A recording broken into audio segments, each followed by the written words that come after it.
আসসালামু আলাইকুম প্রিয় ভাই বোনেরা, সকলে কেমন আছেন? আলহামদুলিল্লাহ আমি ভালো আছি। সকলকে আমার তরফ থেকে জুম্মা মোবারক। আজকে মাছের রেসিপিটা করার জন্য সবার আগে আমি মাছটা ভেজে নিব। তো মাছটা ভাজার আগে আমি সুন্দর মতো হলুদ আর বাকি মশলা কিন্তু মেখে রেখেছিলাম। তারপর মাছটাকে আমি আমার প্রয়োজন মতো ভেজে নিয়েছি এপিট ওপিট। তারপর যে মাছ ভাজার যে তেলটা আছে সেটাই কিন্তু আমি এই কড়াইতে দিয়ে দিয়েছি। আর এই কড়াইতে তেলটা গরম হয়ে যাওয়ার পর আমি এখানে কিছু ইচ্ছে মতো পেঁয়াজ কুচি দিব।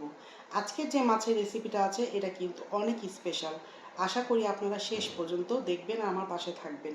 তো এখানে আমি পেঁয়াজটা সুন্দর মতো নিয়ে নিব, বেশি একটা লাল করব না। তারপর যে ঘরোয়া মশলাটুকু আছে সেটাই আমি আগে দিব। হলুদ ফাঁকি, মরিচ ফাঁকি, ধনে ফাঁকি আর জিরে ফাঁকি। আমাদের সবার ঘরে কিন্তু এই মশলাগুলো সবসময় থাকে।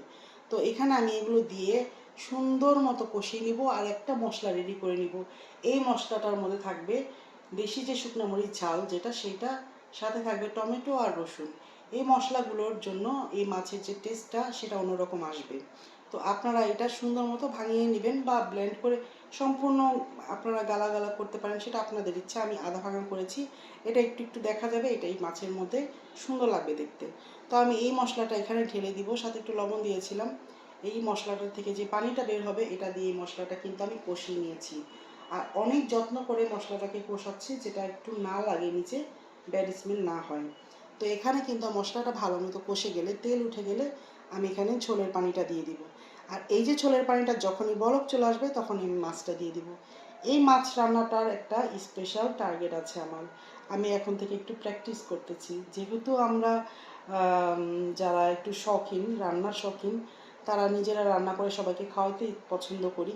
তো ফ্যামিলিতে যত বড় বড় রান্না আছে আমরা রান্না করি, সবাইকে খাওয়াই, আপ্যায়ন করি। তো এখানে আমি আমার একমাত্র মেয়ের যখন জামাই আসবে তাকেও তো নিজে আপ্যায়ন করব। তো নিজে সুন্দর সুন্দর রান্না করে আমি যে খাওয়াবো, সেগুলোর প্র্যাকটিস আমি এখন থেকেই করছি। আমার মেয়ে এসএসসি পরীক্ষার্থী। তো আমি এখানে মাছটাকে, পানি বলক চলে আসলে, যে ঝোলের পানিটা আছে ওইটা বলক চলে আসলে মাছটাকে খুব সুন্দর করে অ্যাডজাস্ট করে বসিয়ে দিয়েছি। আর আমি এখানে দিয়ে দিয়েছি মরিচের ফালি, কাঁচা মরিচের ফালি। তো এইটা থেকে কিন্তু সুন্দর একটা স্মেল আসবে। সাথে আমি দিয়ে দিব ধনেপাতা কুচি। আর এটার পানিটা কিন্তু একটু শুকিয়ে এসেছে অলরেডি, আর তেলটাও ভেসে উঠেছে, আপনারা দেখতেই পাচ্ছেন। তো এই যে দেশি যে ধনেপাতাটা আছে এটা থেকে একটা স্মেল আসবে। আর সব মশলার যে সংমিশ্রণে যে এটা এত সুন্দর একটা স্মেল হয়, সেটা যারা খাবেন তারাই বুঝতে পারবেন। তো শেষ লুকটা দেখার জন্য আপনাদের আহ্বান রইল। এখানে কিন্তু মাছ রান্না আমার শেষ।